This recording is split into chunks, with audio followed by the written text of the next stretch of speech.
16 మాసాల క్రితం కాంగ్రెస్ పార్టీ ఏర్పడి ప్రజల మన్నలను పొందలేకపోయింది.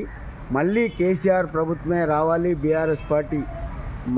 తెలంగాణ ప్రభుత్వం ఏర్పాటు చేసి మనుగడ కొనసాగిస్తుందనే దృఢాభిప్రాయంతో కార్మికులు, కర్షకులు, రైతులు, పేద బడు బలైన వర్గాలందరూ కూడా దృఢ సంకల్పంతో ఉన్నారు. అందులో భాగంగానే రేపు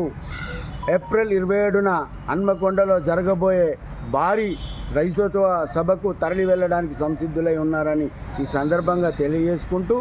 మా పట్టణ బీఆర్ఎస్ పార్టీ పక్షాన కూడా ముఖ్య నాయకులు, కార్యకర్తలు, అభిమానులు, మాజీ ప్రజాప్రతినిధులు అందరం కూడా ఒక ప్రణాళికాబద్ధంగా ఆ సభను విజయవంతం చేయడం కోసం ఒక రూపకల్పన చేసుకొని భారీ ఎత్తున తరలి వెళ్ళడానికి సంసిద్ధులమై ఉన్నామని ఈ సందర్భంగా తెలియజేసుకుంటూ, రేపటి వజ్రోత్సవ సభను అందరూ, అన్ని వర్గాల ప్రజలు